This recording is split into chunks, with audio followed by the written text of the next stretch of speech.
Hello and welcome to the NMCA Way. Michael Chekhov on the Three Sister Sensations. I am Lisa Dalton. I am one of the co-founders of the National Michael Chekhov Association, and it is my privilege to be here with... Hi, I'm Will Kilroy, another co-founder of the NMCA, and I'm going to start us off because this is Chekhov on your feet. So it's to give you a little practical experience with the Chekhov tools. And one of the great things about these tools is that they work individually for you. So I'm going to ask you to engage your imagination. There's no right or wrong to it, no right way. So don't judge it, just try it, and we're going to see what happens. So what I'd like you to do is to pick up a prop. And since we are on camera, just hold the prop at about camera level. It can be anything, a pen, I've got a little jar, a book, could be anything. But then what I'd like you to do is look up away from the camera. So just look upwards. And now what I'd like you to do is gently and slowly allow your eyes to start to fall towards the object. It'll most likely mean your chin also has to fall as your eyes fall onto the object. And imagine that falling starts to permeate your entire body. So the fall starts to happen into your throat, down into the chest, into the heart area. You're falling down into the stomach and you're gaining a falling sensation. You're falling in your pelvis, thighs, knees, shins, ankles, feet. You're falling, you're giving way to gravity. And just go with that fall, but your eyes are on this object. And with your imagination and every part of you just falling into this object, just be aware of what that's doing for you. If there's been a change, if there's any sort of a feeling, or maybe a situation that arises with this object in your imagination because you're viewing it through this sensation of falling. And just take a moment with that. And then what I'd like you to do is keep your eye focus and your head focus where it is, but now lift your prop up above out of your focus. So your focus is still down, now it's in that empty space, and your prop is above you. And because we work with all directions with any of these three sisters, I'd like you to start falling up towards your object. It's still a fall, but you can fall up. And your eyes are falling up towards the object, and your chin is falling upwards. And again, your whole body is falling up. The heart is falling upwards to this object. And again, look at it with this full body sensation of falling and see if any sort of feeling comes, or if your imagination gives you anything different now in the way you're viewing this, or what this object might even mean at this point, as you've fallen upward to gaze and examine it. And then just let that go. There are two other sister sensations to work with, but I'll let my colleagues work with those. So just shake that away and let it go. And we're going to move on to Brad, who will continue. The sister sensation that I'm going to work with is balance. So I want you to, first of all, allow your or stand neutral and allow your head on top of your spine, the head, your skull that's at the top of your spine. Close your eyes, get grounded in terms of your feet being about shoulder width apart. Breathe deeply, ground yourself, and think about the way in which your skull balances on top of your spine. Just visualize that for a second. And then let a sense of the top of your skull being a little bit heavier move just a touch to one side. And then move just a touch to the other side. So that, and feel that a little bit, move back and forth so that you can be aware of how your skull is balanced on top of your spine. And the balance, the issue of balance that we're talking about, the way that we're rotating roughly on this joint, can be done in any joint. You could balance inside of any joint. Balance seems to have an issue that has to do with, or seems to deal with an issue that has to do with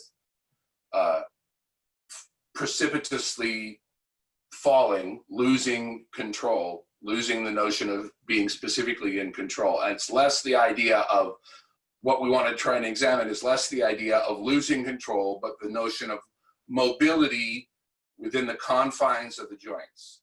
So think about balance in terms of what seems natural as you stand in your neutral pose, but then also do something to the balance, moving it one way or the other, to one arm at the shoulder, and then the other arm at the shoulder, maybe forward and backward at the shoulder.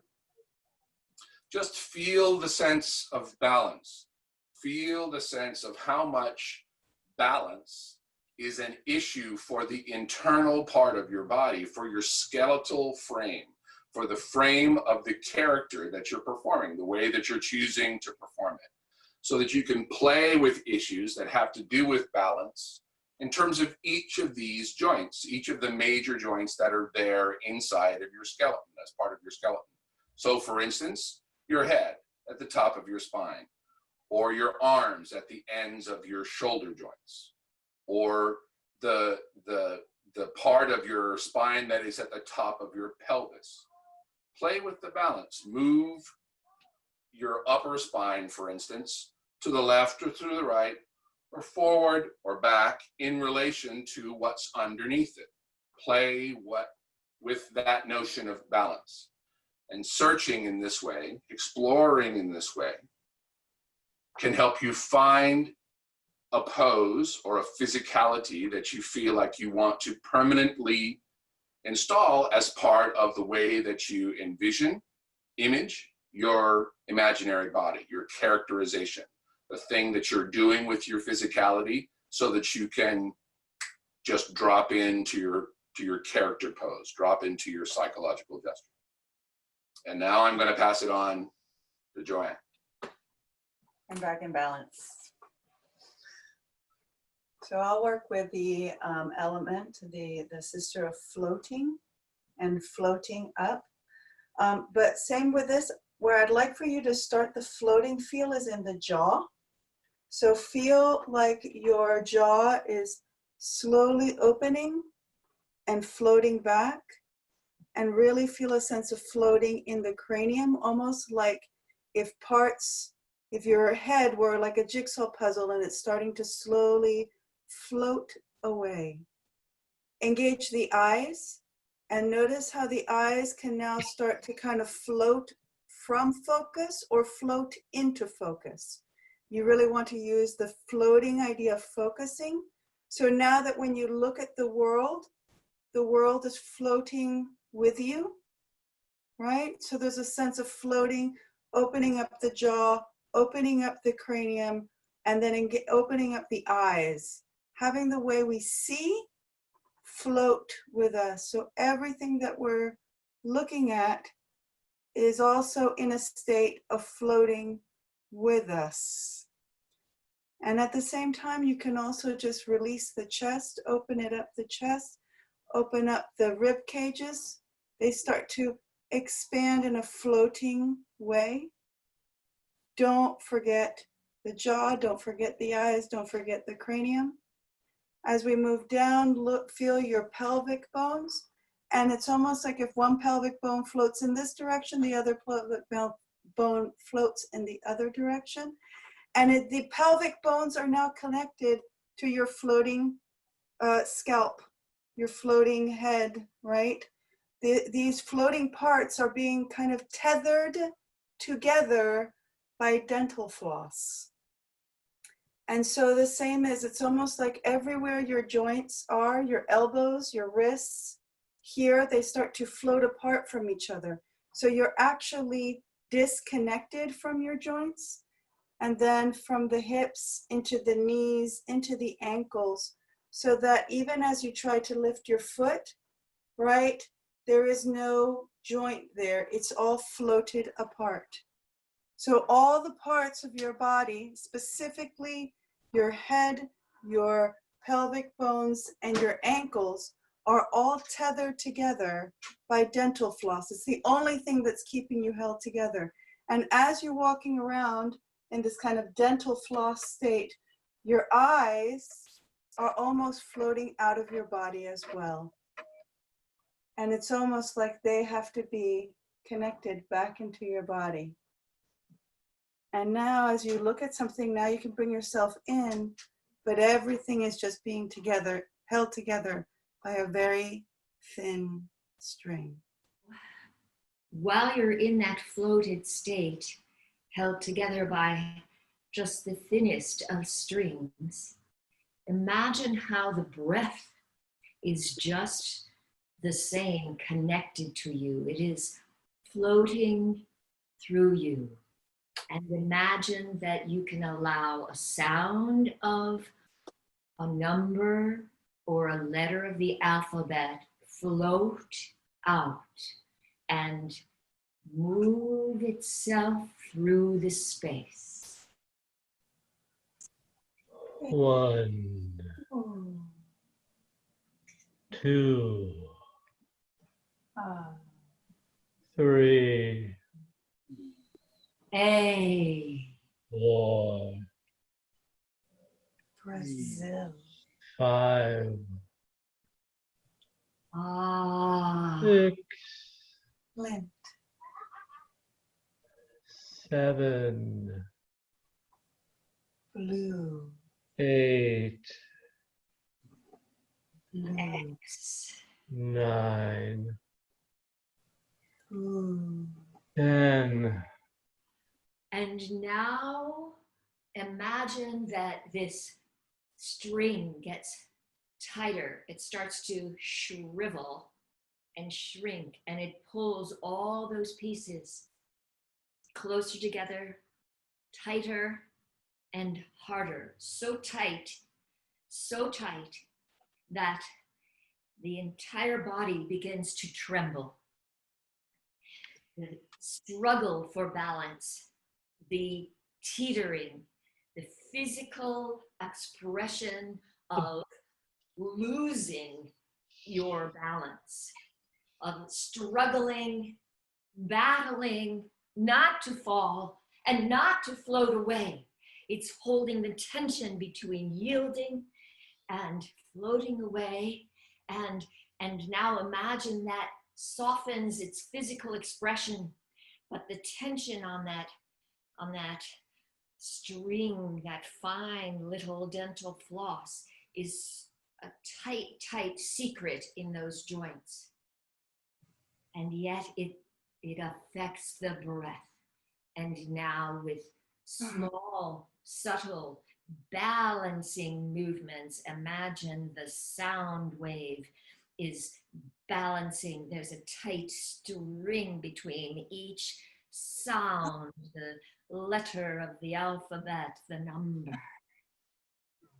Maybe simultaneously you pick up that prop you had with Will and you speak to it,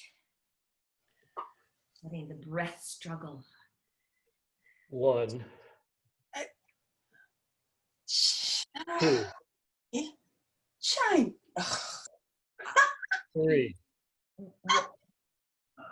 1, Oh. 4, 5, 5, Red. 6, Red. 7.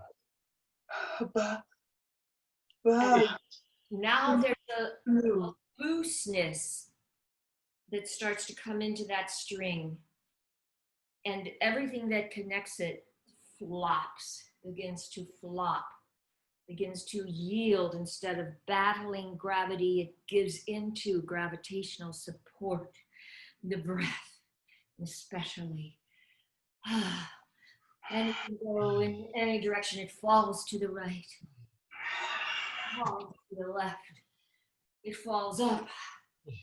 It falls down. One falls up and it falls in love. Ooh. And it It's your eyes fall on that object, your hand falls on that object, the breath speaks to the object. 1, 2, 3, 4,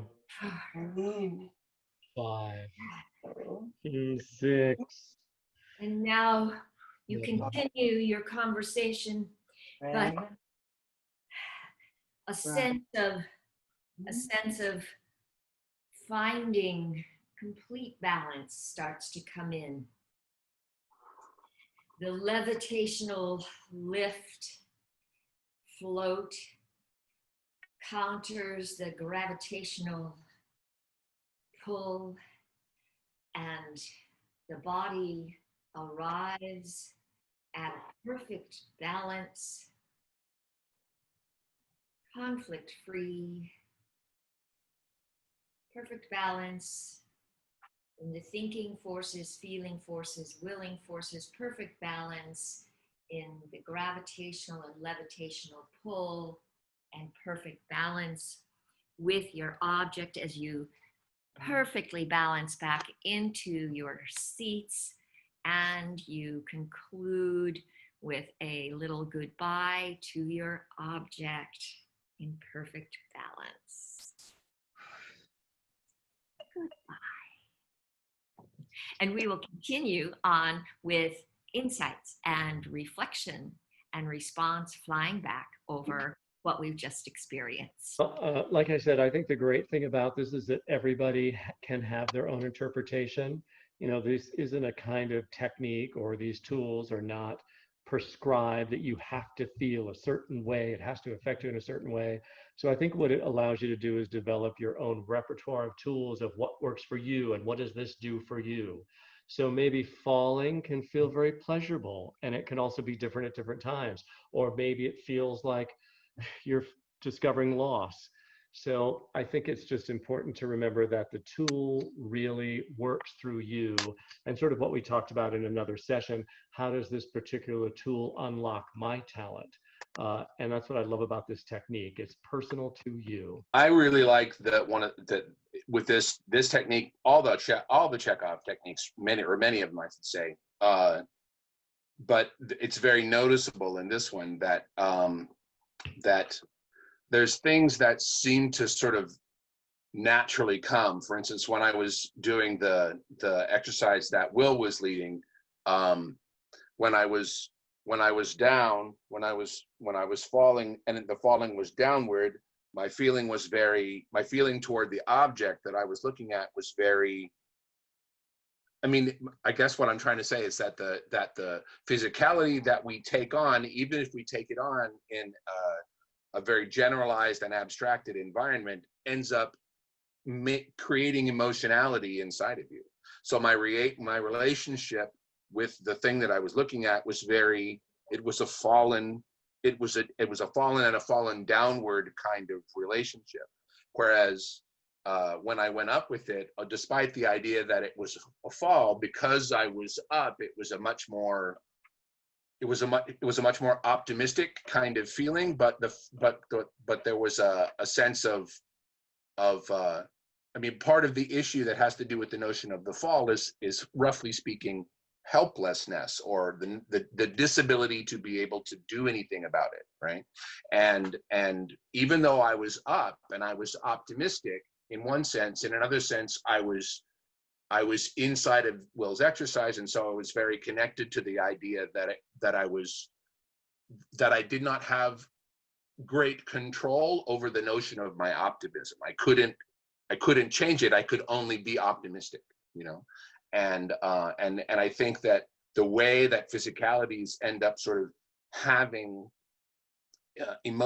psychologically emotional content is something that is very valuable about the Chekhov technique, but it's also something that you can only discover how to best utilize by actually doing it, by trying. You have to do it. You have to get on your feet and do it, and discover what feelings happen inside of you, so that if you have some piece of characterization that you need to work on, in point of fact, you can do some of these physical explorations and discover things that you didn't know you were going to end up utilizing inside of the characterization that you eventually create.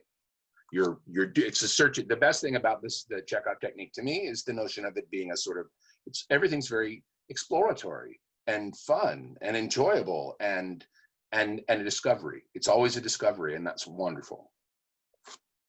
Yeah, for me, what I enjoyed the most is that it's multi-directional. I love the idea that all of these sisters move in all directions. So you don't fall down, you fall up. You don't float out, you can also float, in. The idea of expansion, contraction also connects with this. The idea of, direction. And we didn't really touch upon it so much, but also the idea of tempo. And, how do you fall quickly? How do you fall slowly? And the other point for me was in relationship to, so I love the idea about an object. I love the idea that that it's connected with the object, and it's what inspired me. Like, okay, yes, our eyes are another muscle that floats, that stings, that is out of balance, and then connecting to voice, and how quickly we go from a voice that could be floating to a voice that could be just completely out of balance. Like I'm lost, right? So just how it is all connected, and along those lines of what Brad said, it should be exploratory. It should feel as I'm exploring, you're exploring with me. Yeah, so many things to think about with this. These three sister sensations are in relation to the law of physics that affects us more so than any other, which is gravity. And our internal sense of who we are, how we are, where we are, and what we are experiencing on the physical level of the actual sense of balance. Am I literally falling? Am I literally free of gravity? Am I literally battling, struggling with it? Or am I in the perfect state of equilibrium? So they are the three sisters of equilibrium. And it is a sense that we have on the metaphoric level and the emotional level and the physical level, like I was just saying, so that we can have our thoughts can be floating, falling, or balancing. Our emotions can be floating, falling, or balancing, and physically we can be floating, falling, or balancing. And this triple relationship is the result of when we are not in the ideal and perfect, stable, perfect triangle of balance. So that state of the perfect balance is always a state of non-conflict. It's a state of non-struggle. And thereby, as storytellers, it's a fairly useless state for us to try to sustain. And as a human being, it is an ideal state for us to seek to attain. So we could say that in the great happy moments on the stage, when we're in the center of the circle of inspiration, we are humanly in and spiritually in a perfect state of balance. And our character is probably way off center, wherever that is. We as the artist are centered in our ideal creative spirit, but our character is either struggling to find their balance, is floating away or wherever, to and fro, and or falling. And all three of those states are in effect out of control. So I love this. Many of us, self included, are not happy about being out of control. And when we work with this technique, that is one of the primary gifts that practicing the psychophysical expressions of this will give us, will help us build a feeling of safety for being out of control. So if we look for a moment at yielding falling, we can say that there are positive things. Like the whole concept, the three conditions are actually neutral states. They're universally, physiologically neutral. So we have really wonderful things like falling in love, which, Brad, when you were speaking about this sort of optimism, you were falling up like that, but you were out of control. You couldn't help but be optimistic about this. Right. And it was like, it's kind of like falling in love with this object. Yeah. And then, for me, when I was falling down, I could feel I could feel the fall travel through my body and especially through my heart. And I'm looking at my pen and I'm falling.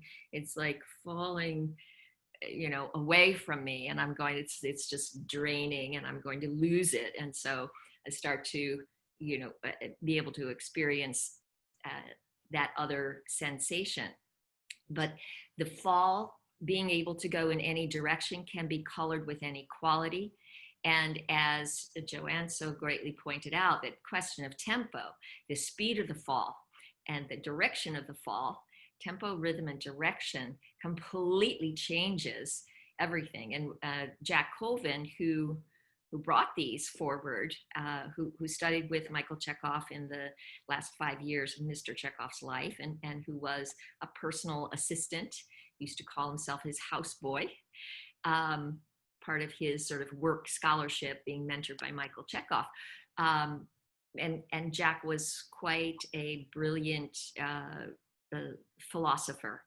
And so he and Mr. Chekhov had these extensive conversations about these sensations.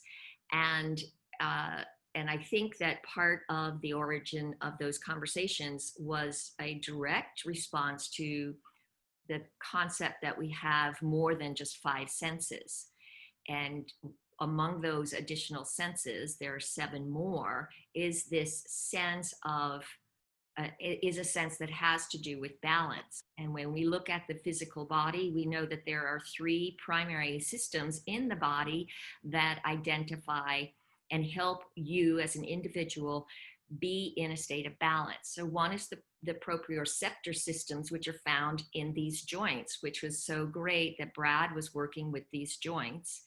And this question of balance, that in each of our joints, and I hope when we were doing Brad's exercise, you could begin to feel that just the tilt, a little tilt in the joint in the neck, top of the neck, all of a sudden starts to send information. Your physical body, the nerve systems in those joints there, start telling your eyes and your ears, hey, there's a shift here. And everything in your body starts to affect your balance. Just one little movement, and there is a biological shift, a chain reaction through the whole being that adjusts your balance. So when I pull my hand forward like this, that is going to change. If I stay here and move my hand forward, it feels unnatural to me, because when I move my hand forward, part of me wants to counterbalance it. Right? So just try that for a moment. Just move your hand forward without, and don't let anything else move. Can you feel an impulse that wants to counteract it? Right. So that's that proprioceptor system going right into action. So number 1, the proprioceptor system in your joints, and then your eyes. And your eyes work on kind of like on this process of taking in information in the world around you. And then you have this fluid that combines on the inner ear. And it combines very much like a level that we might use if we were building a table or something like that, the fluid very quickly tells combines information with your eyes and sends information into the brain that is taking the information from your proprioceptor systems and combining it. And so there are multitude of means that we have which create the sense of balance. And as we said, that these means bring us also into the metaphors of it. So the sense of emotional balance and the sense of mental balance. We know during this COVID, for example, that the emotional and mental balance can be really challenging because we are out of balance in our social systems, and we're out of balance in our the amount of energy exchange that we normally have with people. So this sense in relation to these three sister sensations is at great play in our world right now with our mental and emotional balances. So these three sisters are also a great way to define a character. So separate from the emotional potential that they have, they can become an overall character trait that identifies the character. I love to look at Friends. So have you guys seen Friends? The TV show. So we have a pair that are floaters, a pair that are balancers, and a pair that are fallers. Any thoughts? Floater is Phoebe. Yes. Definitely. Yeah. And Chandler. Chandler, is that the tall one? No, that's not the tall one. Ross. Ross. Ross is a floater. Maybe? What do you think? Well, what are some of the most common sounds that you hear coming from Ross? Common thing. Well, I wouldn't be good at this. One of the things that I often hear is like, "Oh, Rachel." Right. Yeah. So falling. Yeah. Yeah. Yeah. Okay. He does. There is this quality that he's that a sort of perpetual. Yeah, I mean, it's falling. Seems like it's falling. Yeah. And in the sense of, I mean, between floating and falling and balancing would seem to be, I mean, there's balancing as we've been talking about it, which has to do with precipitousness one way or another way, but there's also a sense of balance that has to do with kind of like weighing, right? The balancing in the sense of weighing. And that seems very much to me like I don't know her name, but the Jennifer Aniston character seems to be that to me. She's doing this. What I found really interesting in the what you were just talking about with voice in these exercises is, your voice being out of balance, and what that looks like. So, for example, people who are or struggling for balance, like people who are stutterers. I found myself stuttering, like trying to balance the words, the sounds of words in my mouth, and the effort that took, both mentally and physically, to balance sound. So I found that was really a discovery in that, and I go back to, looking at, the King's Speech, when he's struggling, and then when he has this balance, and everything in his whole, psychophysical state changes when he's relaxed and can say a couple words, or when he's heightened and he has to speak, right? So it's like what you were saying, the tension comes in, what you were saying with the strings, the tension comes in, you can see. And what I find very interesting is that, again, like what you were saying earlier, Will, these become tools, but they also become tools that you get to recognize in other people's talent as well. Not just your own, but you can say, oh, I see what he's doing there. And it's very cool. I found it too, that in this same way that, like, I mean, if there's, let's say that there is a characteristic of falling in something, in a characterization, or there's a quality of falling inside of a characterization that that actually choosing to explore one of the other sisters is a way to find dimensionality inside of the choices that you make. Does that make sense? That Yeah. that there are things that exploration is just a really good thing. It's just really, it's very rich. It's a very, very rich thing to do. Very, very much so. In any of these techniques, there would only be a predominance and never a just that throughout, so that there is a pulse where you're more enveloped, more, if Ross is falling, there are times when he's really plummeting, and other times when he's coming out of that. Yeah. He's like, I got my game on now. I'm really, and for the arc of the story, it's gonna ride on waves.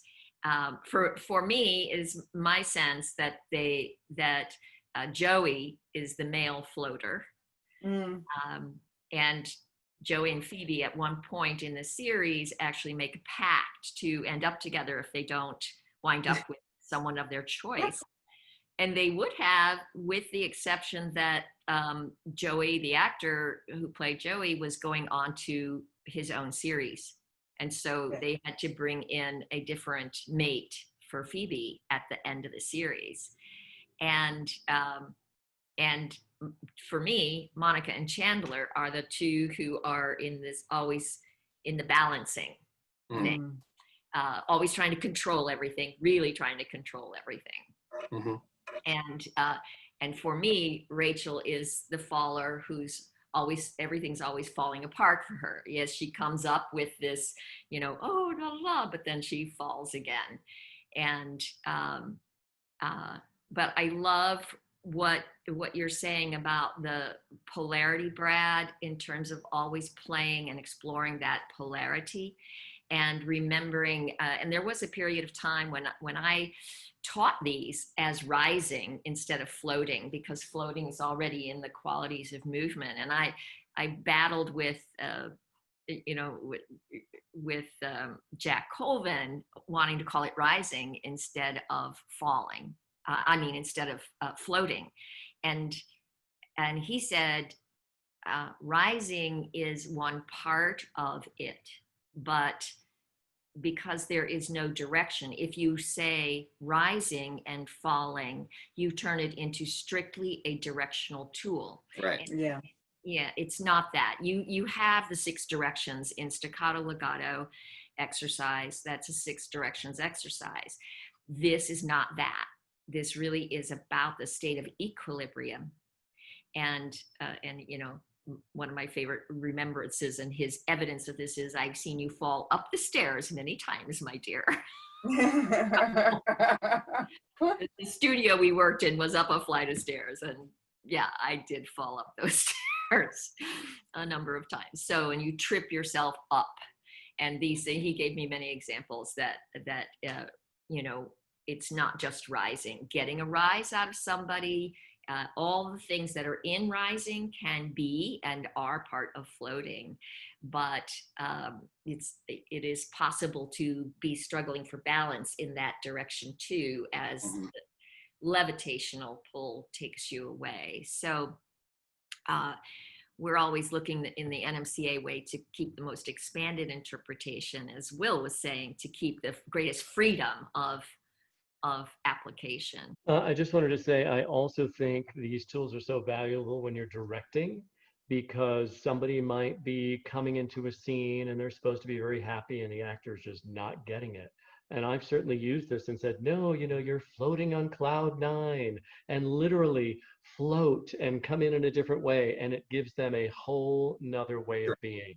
Or if you're describing somebody saying, oh, your relationship is over, you're entering and you're crestfallen from this, and they're not getting it, and they just walk in matter-of-factly and it's not working. But you can have them actually physicalize it, go to the extreme, actually come in and fall to the floor, and then working on it that way. So So I think for directing, these tools are so helpful to give interpretation to what the text is and what you're trying to get out of the actors. So I've Right. really used it to an advantage as a director. I think that I mean, there's a way in which I mean, even as we were, you know, as we were coming out of various exercises, you know, to back to some sort of readiness, position of readiness, that the quality of falling, say, at, you know, at completely amped up, completely unveiled, still was like it's still in you, even as you're pulling it away, you know, it's still there. So that roughly the last thing to come away is that sort of just tickling way that your psychology, which you're not supposed to be trying to engage as you sort of explore these physical things, but it's still getting engaged, it's still happening. And as you're pulling it away and coming back out and moving back toward a position of readiness, that the reality is that psychology is kind of the last thing to go. It's like it's like completely veiled, roughly speaking. It's the version of it that's completely veiled. You know, I loved the dental floss thing, the string thing. Thank you. And I'm just curious, at when I pulled it together for the balancing, was that an effective image? Is that something you might bring in? It was for me. It was very for me. effective. It was great, and it was great to show again, you know, expansion contraction, and how the same string that was like holding these teetering body parts now could pull everything into it, into itself, right? But then continue pulling.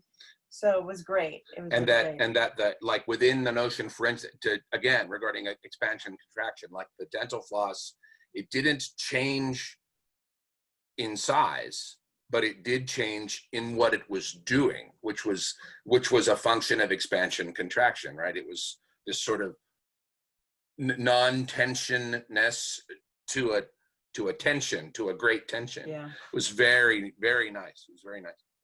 Yeah, so I'm excited about these little events because we get these new little, oh, that's a great one. I want to keep that.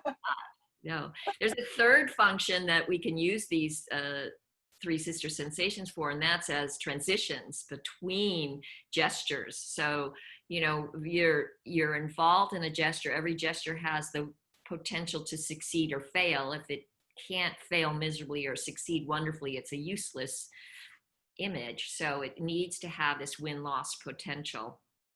But when you do that gesture, that push, that pull, that lift, that smash, or whatever variations, you know, whatever that gesture is, there is a period of time because the gesture is always in relationship to the other, whether you don't know whether that gesture succeeded, and you are kind of hanging in the balance for that period as you sustain the gesture, hoping,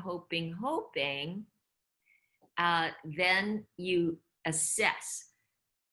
Yes, it succeeded. No, it did not. Or I am just not going to know and have to live in that. And you can use those states in any way you want. You can hang in the balance. You can float in the balance. You can fall in the balance. You can float in relief. You can float in despair. You can fall in relief. You can fall in frustration. You can celebrate in balancing, or you can, you know, curse your demise with that. No, I really like that there's that there's one of the things that's true about all of these is that it's possible. I mean, all of the various Chekhov techniques that have to do with the psychophysicality is that it's possible to explore them in an extremely specific way, because the way that you're coming to it is via doing the exercise first and then figuring out what, perhaps via thought process, how that thing, that physicality may associate with a choice that has to do with character, because you're coming to it from that direction. It isn't as though the choices are all predictable. It isn't as though the choices always manifest themselves in the same way. They don't always come out in the same way. And that makes it very exciting to do the acting process. It makes it much more enjoyable to sort of, because each time, each attempt is another exploration, is another searching.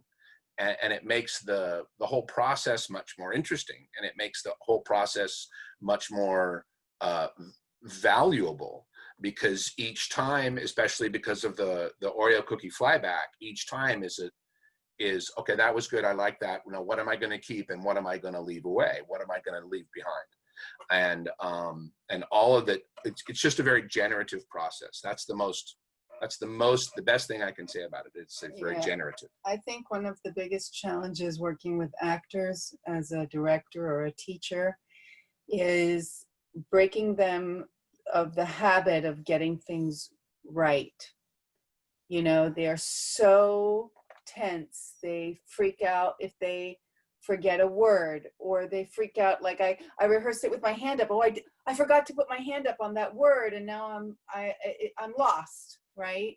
And I think and I mean, it just comes from, you know, also the way we're taught at school. We're taught right and wrong, right? So I think that the idea of saying, okay, if we can solidify, this is what you're doing, you're floating, where, when, in which direction that's that character taking you, not you imposing your rightness to whatever you think you need to do. And I think that that's another really great key to this work. It really unlocks actors from really struggling to be right.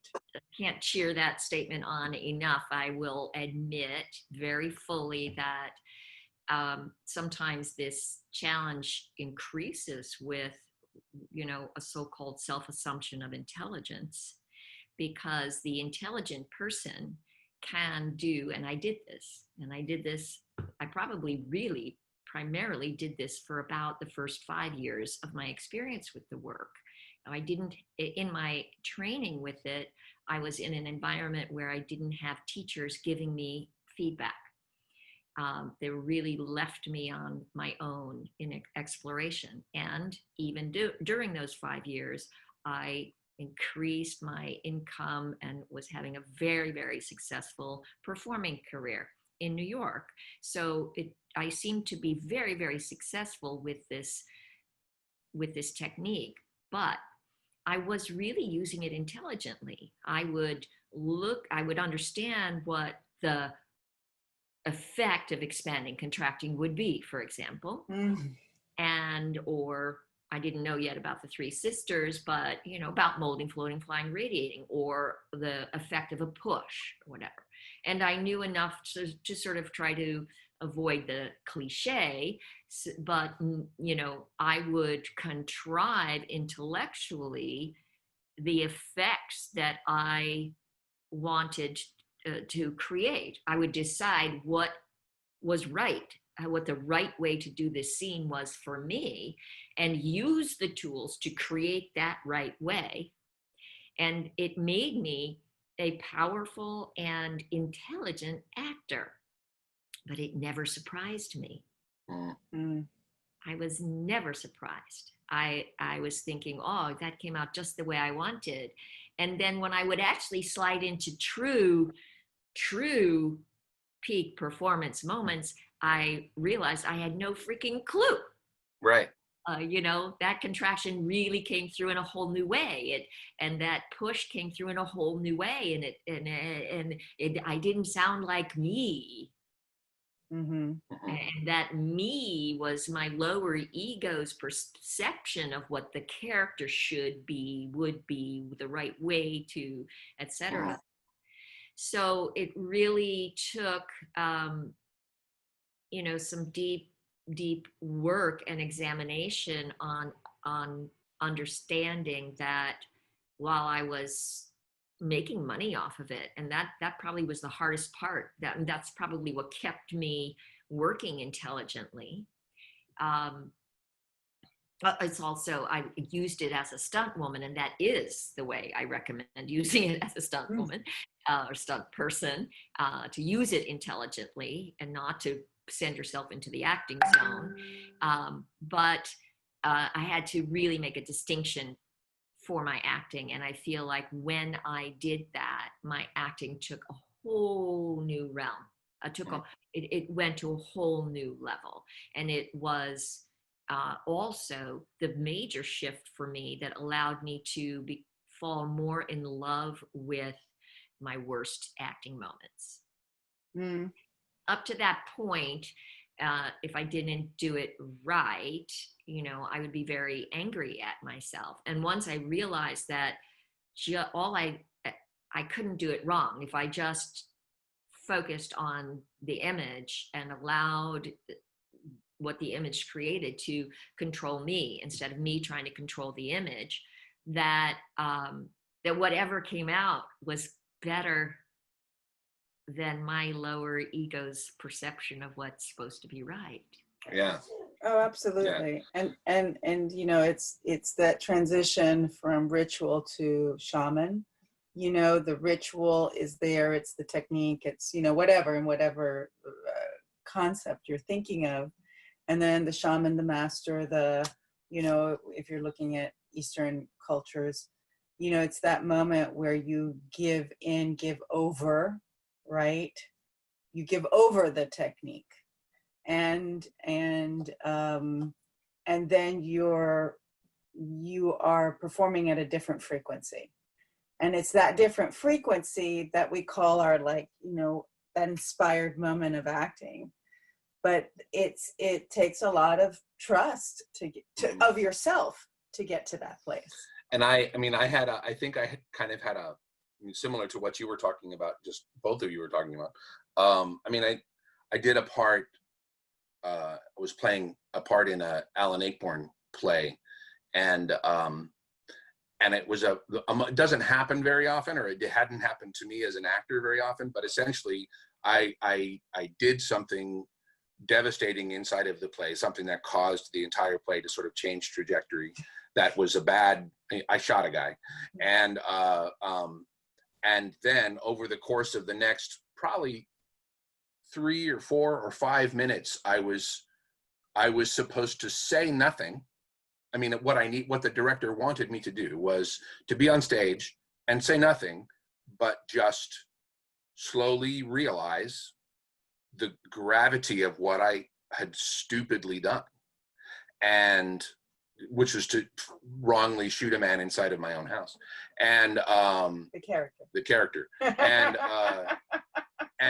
I made the intellectual, you said the word, Lisa, I made the intellectual decision, well, then what I need to do is slowly, drop back to a chair and fall into the chair and essentially fall and contract into this, realization of how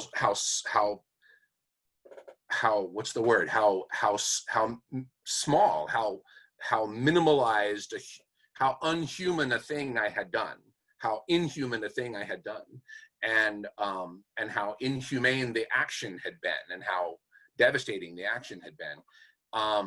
And I made the intellectual decision, but while I was doing it, while I was deploying the decision, and particularly once I was in the sort of throes of the final rehearsals and performances,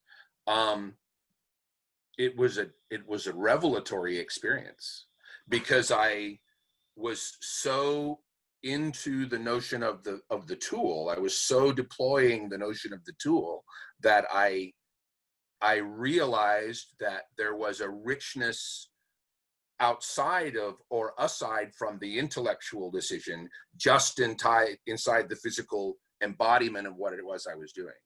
And it made it exciting and electric and alive to do every night. I was never phoning it in. I was always living it. And because I was so engaged in deploying the tools. And it was a really nice, I think it was a microcosm version, in a sense, of what you talked about experiencing in New York, Lisa, where I sort of because I was given this period this sort of luxurious thing, which was like 5 minutes of silence where I'm on the stage deploying what I'm doing and not saying words, just thinking about the exercise. I was able to do the same kind of thing, sort of get beyond the notion of having intellectually decided to use the tool, to the point where I was realizing a sort of, you know, blinding light of, wow, it's working. It's really working. It was nice. You know, one of the things I wanted to talk, affirm, Joanne, was what you were saying about the balancing and voice, and the fact that when we are struggling for our what it is to so I'm doing it. I'm in it now. I'm in this inward struggle, this stutter that starts to come. And for me, and I suspect this is a lot with Brad too, I go into a stutter when I've got 10 ideas. Right. They're so excited that they all want to come out, and they're just like, no me, hey, my turn. Wait. And there's this other part trying to go, calm down. Let me just breathe for a moment and see if I can assemble all your wonderful ideas into some sort of cohesive expression. But and part of what happens with the voice and struggling for balance, whatever the cause is that when we're born, we very, very early recognize that our sound reveals like 37% of our communication is the quality of it, right? And so when we really, I mean, even more than that, I mean, if we look at, you know, tone and tempo and rhythm and everything else, it's up to 93% of the communication, and 80% over the telephone, where 20% is what you're saying. So we learn very early that to reveal that we're out of balance, to reveal that we're struggling for balance, is or is not a good thing to do. And if we decide it is not a good thing to do, the first reaction to prevent ourselves from allowing sound to come out of us in any way, shape, or form is to stop it. And so we become masters at shutting off our air and shutting down our glottis and ceasing to speak until it can come out with the right tone and quality of it. And when we do that, we remove from our vocal range of expression all revelation of struggling or balance. So as a training process, it is critical that we restore to our human psyche and physiology the ability to safely vocally breathe and speak and allow sound to emanate from us, containing and revealing the struggle, this teetering, this struggle for equilibrium, this battle for balance. So it's really important. And so it's just one of those. And it's funny because it's the giveaway, exactly what you just said. It's the giveaway for me as a director, whether the actor is thinking, is in the intellectual, or is in the connection. I can, where they place their voice instantly, where they're constraining, where they're like, cut this off so that this can take control. Instantly is I mean, it's just instant. And and they don't hear it. So I think a big part of, again, working with actors is how to get them conscious, because it's completely unconscious. They're like, but no, I'm not. I'm like, but I can hear it, right? And if you like release here or do this, and it's also the fact that you know, we were just talking about, our muscles also contain so much emotional memory, right? So our muscles are trying to protect us as well.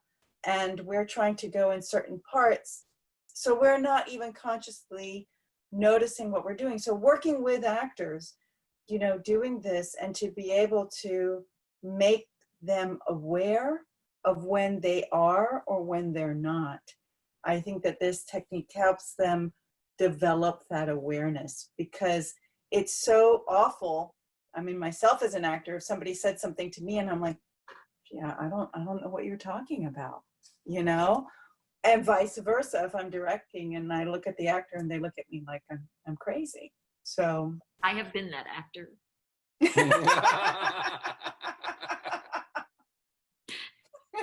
I probably have.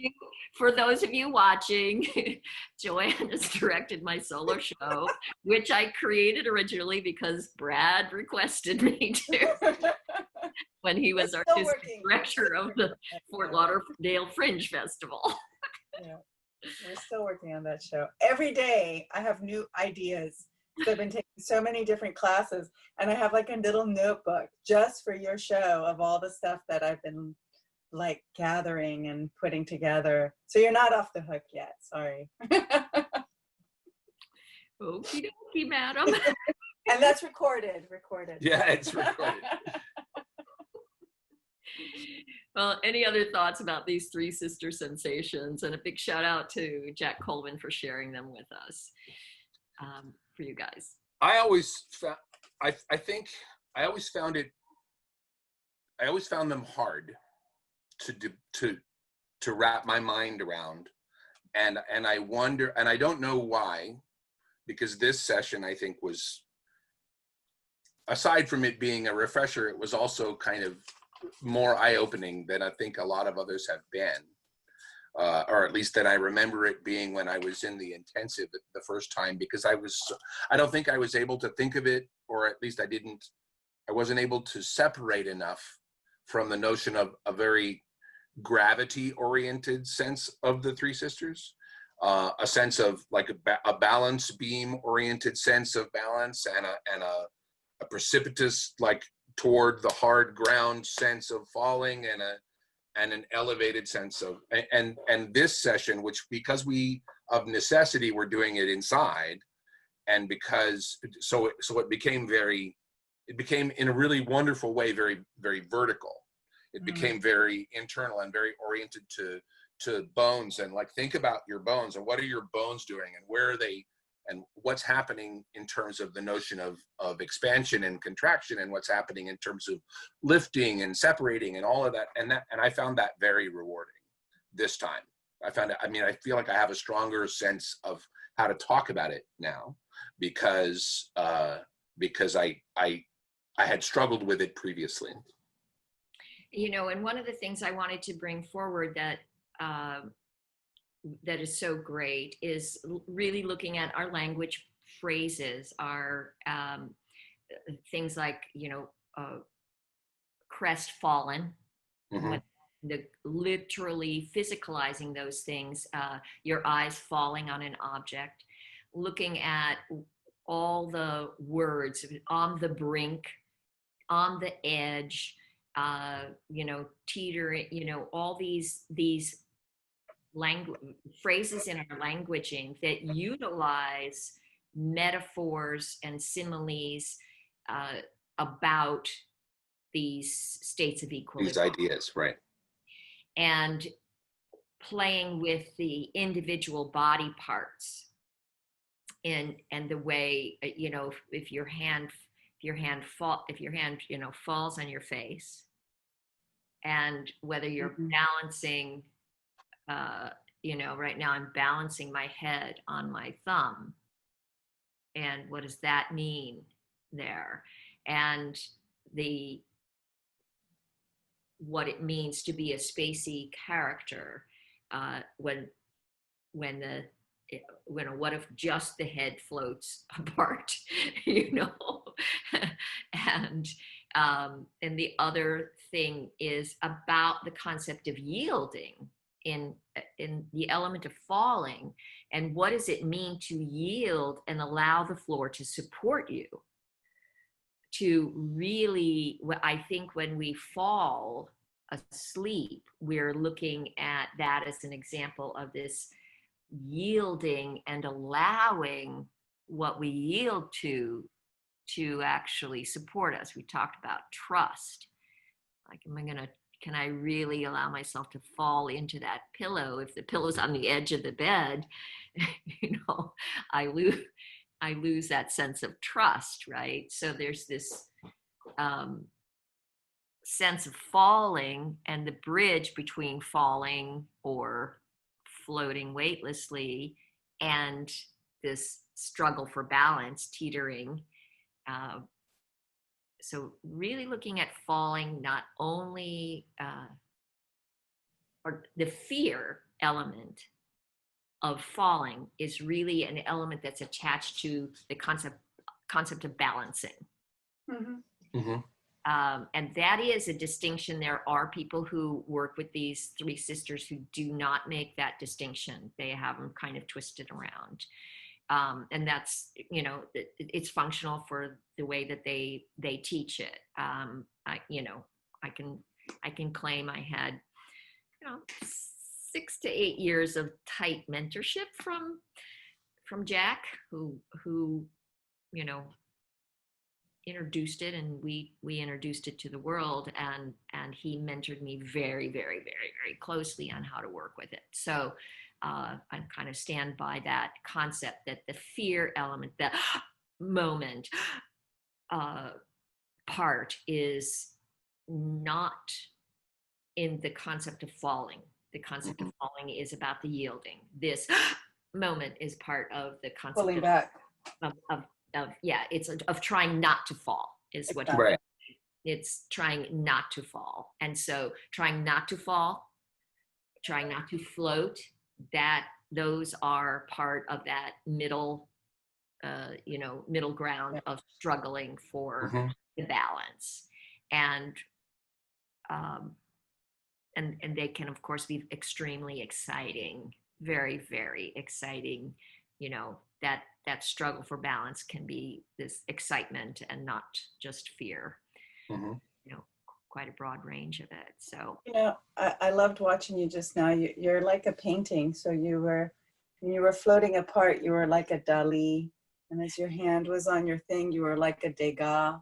And it's interesting, and you were like cradling, and there's so many images in painting that you see these. It's what we've, what gets us to be connected to them, because you see the character falling, floating, yearning, whatever, in these spaces. But I don't know, I was just watching you just now. I was like, oh, there's this whole, we could just study visual art with this at the same time. Right. And there was a clip, and I don't know, it was Marlene Dietrich and maybe Orson Welles in Touch of Evil. Touch of Evil, right? Mm-hmm. And he walks in, she's a gypsy. Mm-hmm. And he's the sheriff, yeah. Yeah, he walks in, and she's sitting there, and she's like,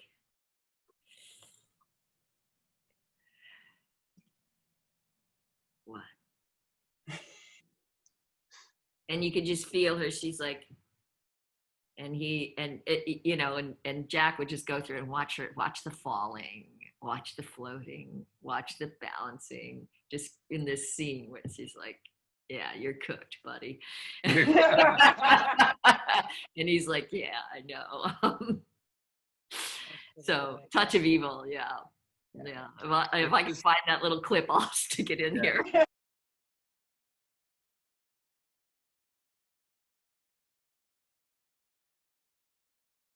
What's my fortune?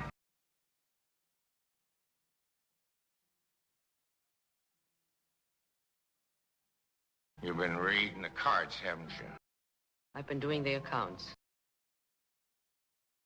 Come on, read my future. You haven't got any. What do you mean? Your future is all used up.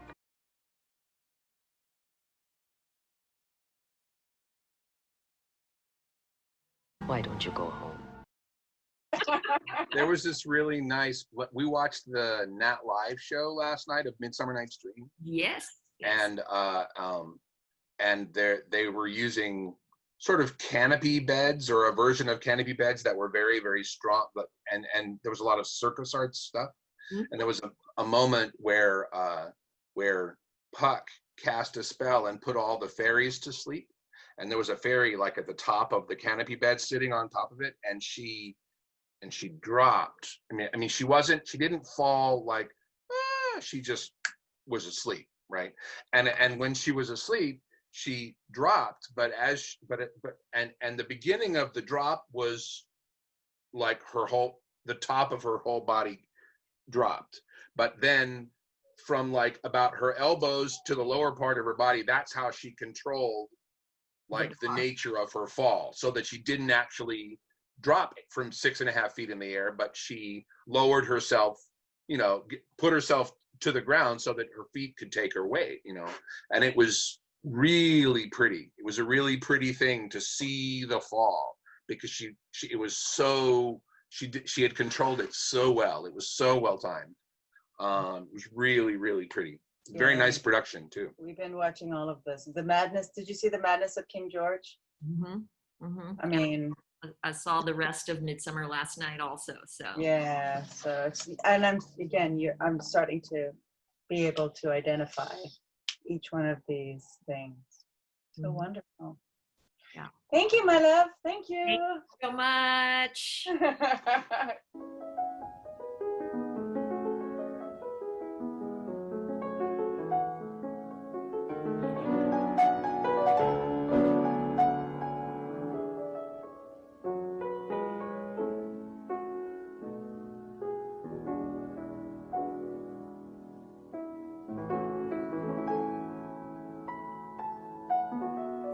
My favorite person is...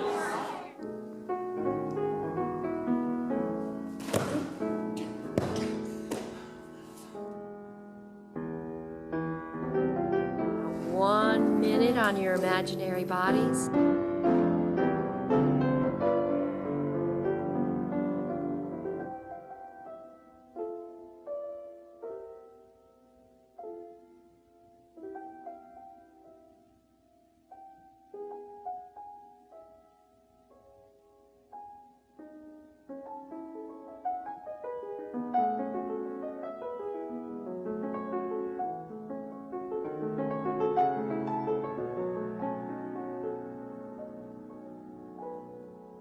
We took a scene from Golden Boy.